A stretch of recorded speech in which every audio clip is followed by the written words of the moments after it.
Today, I was inside the Sacramento Kings practice facility attached to the Golden One Center for Sasha Vezenkov's introductory press conference. And on today's show, I have Sasha's best clips from that presser. Let me tell you, if you're not already excited for this man joining the Kings, you will be after this episode.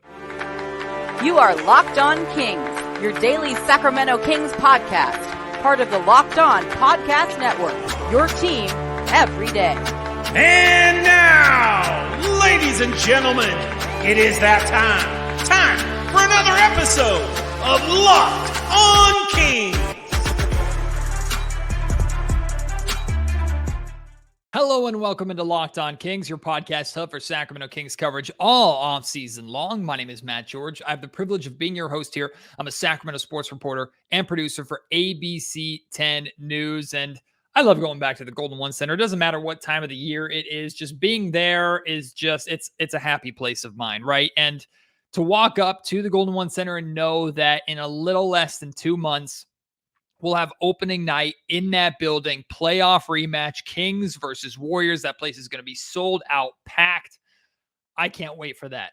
But it was nice. Little days like today are just enough to help kill the time, but also, like, truthfully, they make you even more impatient. Going inside the Kings practice facility, where I know in around a month there will be training camp happening, or maybe a little over a month, there'll be training camp happening inside the Golden One Center, the Sacramento Kings practice facility. It's just so freaking exciting that we're getting closer and closer as the temperature, well, really stays the same here in Sacramento. It's way too freaking hot. But as the season technically transitions from summer to fall, just basketball gets closer and closer.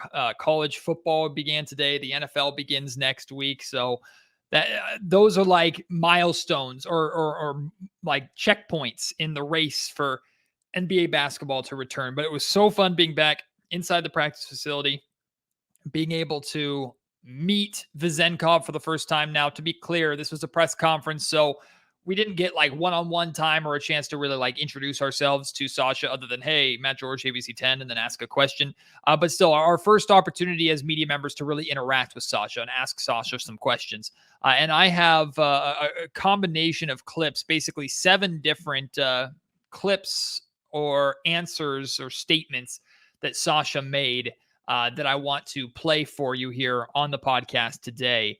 This footage is what we shot for ABC 10, but it was really exciting to hear him for the first time. And truthfully, like, one of my biggest takeaways from this, and like, it's weird. I don't want to sound like narrow-minded when I say this, and it's not. I think it actually is going to be taken that way, but that's not what I mean at all. Like, Sasha, his ability to communicate was astounding. And I don't just mean him being European and English not being his first language. Like, his English was excellent, but that's not what I'm talking about. And you're going to hear in these clips, like, Sasha communicates and expresses and can talk and articulate basketball in a way that a lot of English speakers, myself included, someone who talks about basketball literally almost every freaking day as a job, sometimes I struggle to speak and articulate and communicate basketball better or as good as Sasha did. And again, English is not his first language. And apparently, like, he also speaks Spanish too. Like, he's just very, very well educated and extremely talented, both in the basketball floor and bilingual and whatever it may be. So I was very impressed with Sasha and how well he handled this press conference. It's easy to forget that he's technically a rookie, but he's actually 28 years old and has been a pro basketball player for a long time. So that certainly came across. It was like it was a press conference after the Kings acquired him as a top free agent or in a trade, not necessarily as someone who is joining the NBA for the first time. But I'm going to play for you some different clips of Sasha from this press conference. Want to hear your responses to them. I'm also going to share my thoughts on them after we play them. But here is Sasha's just opening statements, how he addressed the media for the first time. It's very important for me. I'm really happy. I'm really excited. It was a big decision for my career, and I'm really happy to do it for Sacramento. I'm really thankful to the whole organization because throughout the last year, they came overseas, they show me their commitment, they show me how much they're interested and they want me to be here, and I'm really happy. I don't like to talk a lot, I like to show on the court. I'm really happy that we're a winning team, that everybody saw what Sacramento did last year. So I'm here to help with my experience, with whatever coach needs from me.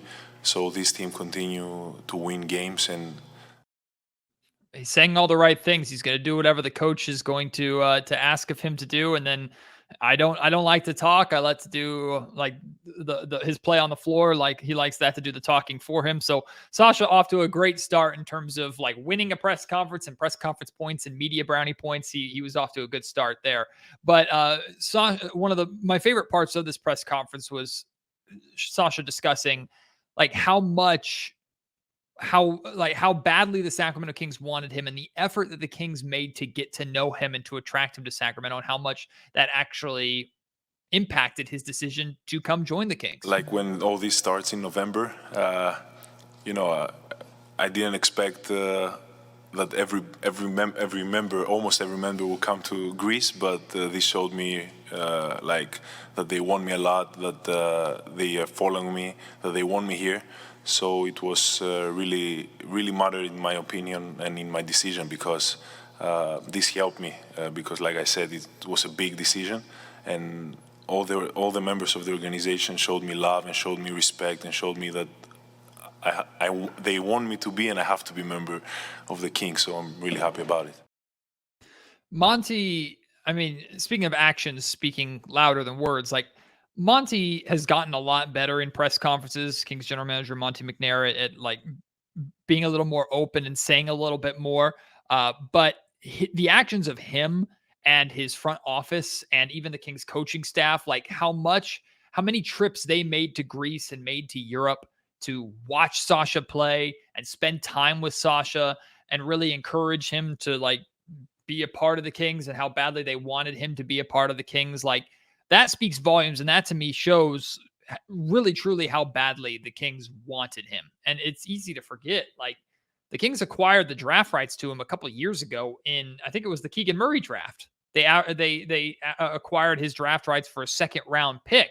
So there's a chance, of course, depending upon how Sasha plays. But as of right now, you can say that the Kings on draft night that night got Keegan Murray, who broke the record for 3-pointers and is an absolute starter on this Kings team, and then and in the same draft got the EuroLeague MVP. Like it's been just another masterful job by Monte McNair and this Kings front office. Now, of course, Sasha hasn't played a game in the NBA yet. Hopefully he doesn't struggle, but we don't know.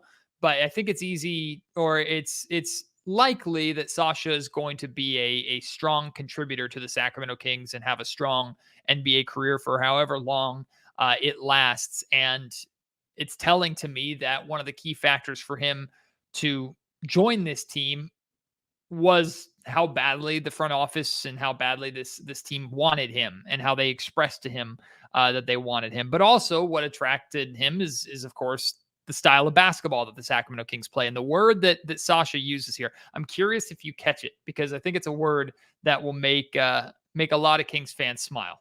We saw Kings last year were a fantastic team, playing beautiful basketball, but the most important, winning. So it helped me a lot. I didn't see every game, but I saw a bunch of games, and really helped my decision.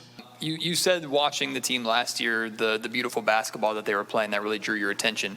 I'm curious, like, what did you see from how they played that really drew you, or that you liked specifically?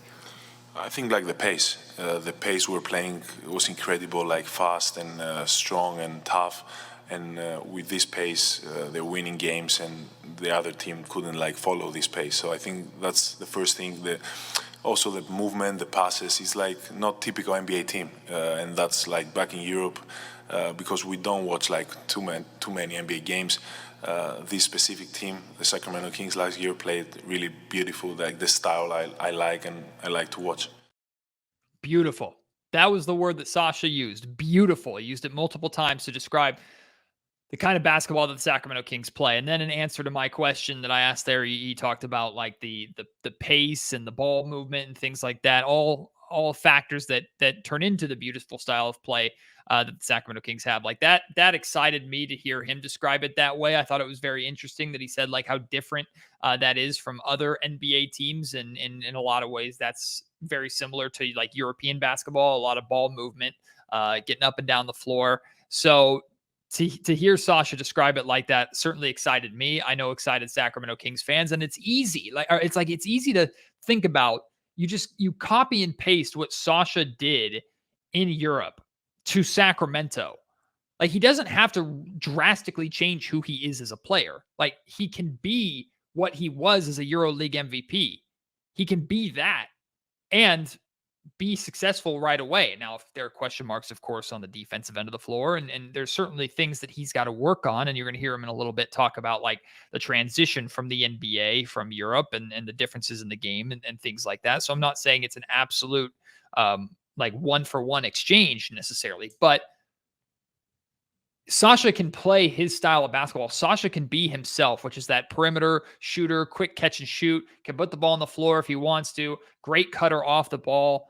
Sasha can play basketball the way he wants to play it and fit here in Sacramento. And that was another major reason for why he decided to join the Kings. And speaking of joining the Kings, like he's leaving behind his life in Europe. He's leaving behind his life in Greece. He's coming all the way to the United States to play in the NBA, to play for the Sacramento Kings. That's a big transition. That's a big move. Talk about completely changing your life. Complete change of scenery. But Sasha was asked about that, and he talked about how the Sacramento Kings have actually really helped with that transition, that they're becoming a family for him already, and that Sacramento is already becoming home. Like I said, it's a big move for me, but first of all, my family, my friends, my girlfriend, everybody supports me and everybody helped me in this decision. And second, all the members, like I said, of Sacramento, from Monte to all the players, the coaching staff, everybody's really helpful. They try to help me with everything. So I feel like home. Even I'm here like a couple of days, I feel like I have a new family, and helps me a lot.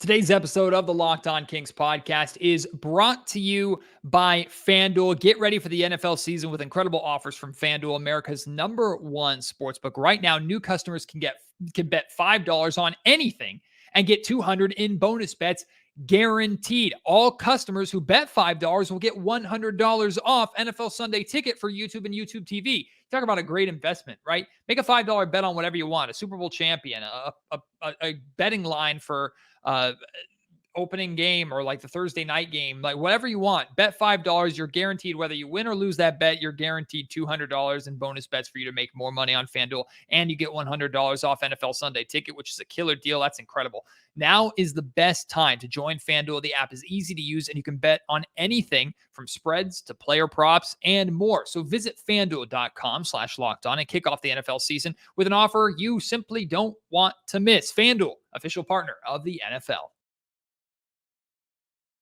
Continuing on with some of the best clips and moments from Sasha Vezenkov's introductory press conference. And if you want to respond to any of these, share your thoughts on Sasha, your first impressions of Sasha based off of these clips, or maybe you went and watched the whole press conference yourself.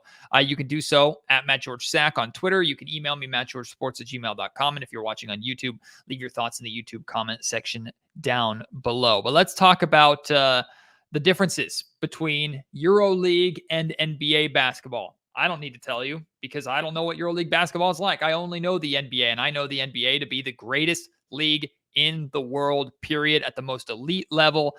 And that's been a topic of conversation recently because of Olympic track and field star Noah Lyles and his comments on the NBA championship not being the world championship. Well, Sasha Vezenkov talked about the differences between Euro basketball and NBA, and was even asked by Tristy Rodriguez, friend of this show, about Noah's comments, and it just made me happy what Sasha had to say. It's a totally different game. I understand that, but from the coaching staff and the players, like, will help me adjust as fast as possible to this new game. But from the other hand, it's basketball. Like, it's 5-on-5 for sure. Here, it's like the athleticism is more, but. Like I said, I can fit in this team, I can help this team, and that's why I'm here, to fight every day, work hard every day, and the only thing I care is the team. NBA was like a goal for me, a dream. Every kid who plays in Europe wants to come to the NBA, but I felt that this team, this special team, this environment, this the right fit, and I have to leave everything back to come here and start from the beginning and fight. So I talked with my teammates, but like at the end, I had to decide by myself. I have to ask you this because it's a hot topic in sports right now. Track and field star Noah Lyles just recently went viral for his comments on why NBA champions call themselves world champions. Just curious as to what your thoughts are as someone who's played in EuroLeague and is now transitioning to the NBA. Like everybody has its opinion about that, but let's be realistic. Like if the champions of NBA play against the champions of EuroLeague, like what would be the result? So I think it's obviously, but everybody has his opinion. Everybody can think whatever he wants.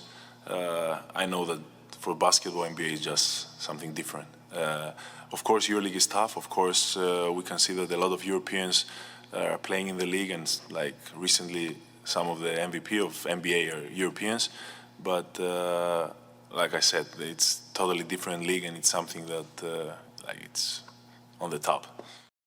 You have the best player in all of EuroLeague, the EuroLeague MVP, who's saying, let's be realistic. If the NBA champions, the Denver Nuggets, played the EuroLeague champions, even if it was Sasha's own team had they won the EuroLeague championship, let's be realistic.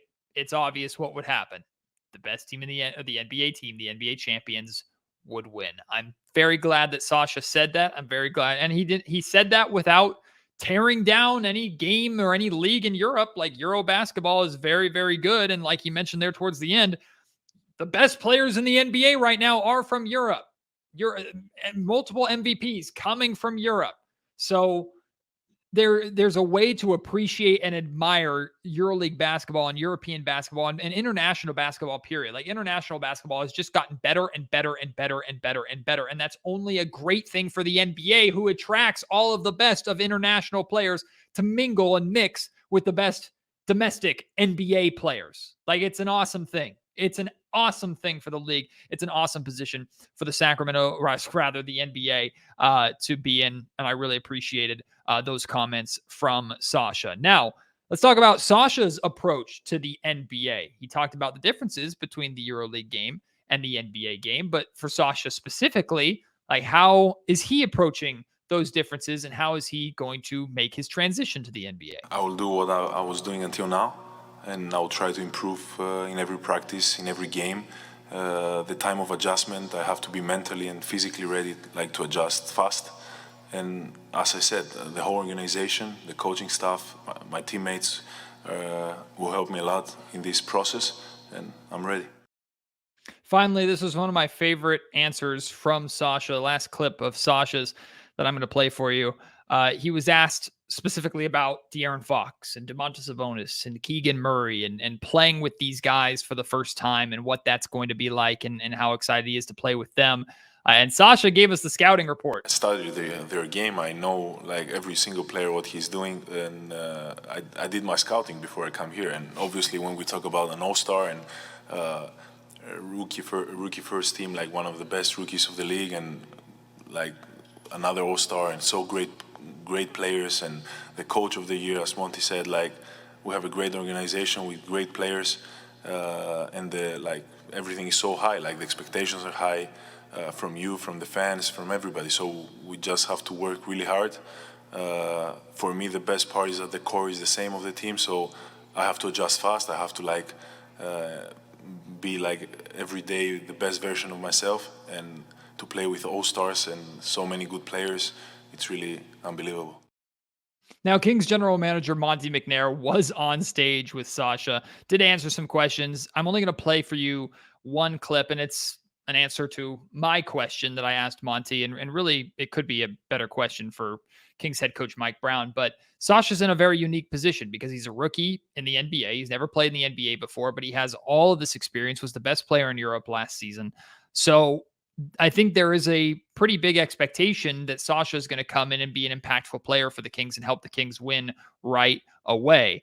But there's an acclimation process to the NBA. So how do you balance the immediate expectations with, we got to give him the appropriate time that he needs to get used to our game? What is the balance? How do you balance with Sasha being technically a rookie in the NBA, but also the amount of experience and success that he has over in Europe? How do you balance the immediate expectations with he needs the time to acclimate to the NBA? Yeah, certainly a little different, right? Rookies, they tend to come in both age and experience, are young, obviously. In Sasha's case, a wealth of experience outside the NBA. He just, as he mentioned, just had his birthday. He's 28. And so it's going to be a little different than rookies coming in at 19, 20, 21 out of college. So, there's going to be some adjustments. It's obviously a little bit different, but like Sasha has said, it's 5-on-5. A lot of similarities. He's played in domestic league, EuroLeague for the Bulgarian national team, and many different situations. So a little adjustment period, but I think he'll handle it fine. And we got the unanimous coach of the year over there, so he'll figure out how to blend him in with the rest of the guys pretty easily. I love the some would say cockiness. I love the confidence from Kings general manager Monte McNair on Sasha's transition to the NBA and Mike Brown getting his hands on. I'm very excited to see what Mike Brown does with Sasha Vezenkov and how the two of them work together and how Mike incorporates Sasha into what the Sacramento Kings do. Again, I think the transition is going to be pretty seamless. There are going to be ways that Sasha needs to get comfortable in the NBA. And that's not just going to take a couple weeks, months. That might take the entire season. Could take a going into next season. Like, that's just the reality of the situation. But that doesn't mean that he can't and won't be impactful for the Sacramento Kings right away. Again, I'm realistic with who I think Sasha is going to be, at least his next season for the Kings, which is a really, really solid bench contributor. And I don't think he has to work too hard or acclimate himself too hard in order to accomplish that. So a reminder, tomorrow, 10 o'clock, I'm doing a live edition of the Locked On Kings podcast. I'm going to try and start doing live Fridays as many times as I possibly can over the course of the season and beyond. Every single Friday, hopefully, at 10 o'clock, doing a live podcast. I hope you will join me for that. I'm really excited about doing that on Fridays. So join me for that one coming tomorrow, and hopefully that'll be successful and something that'll be enjoyable. So I look forward to having you join me for that. If you want to respond again to anything that we discussed that you heard Sasha say and discuss here on the podcast, please do so. I have more great guests coming and more great stuff coming this weekend and next week too, as we transition into September. This is the last day of August, thank God. So September coming means a little bit more for us, a little more excitement with the season getting closer and closer. I appreciate your support as always. Can't wait to have you join me on the next episode of the Locked On Kings podcast. Until then, my name is Matt George. You've been listening to Locked On Kings, part of the Locked On Podcast Network.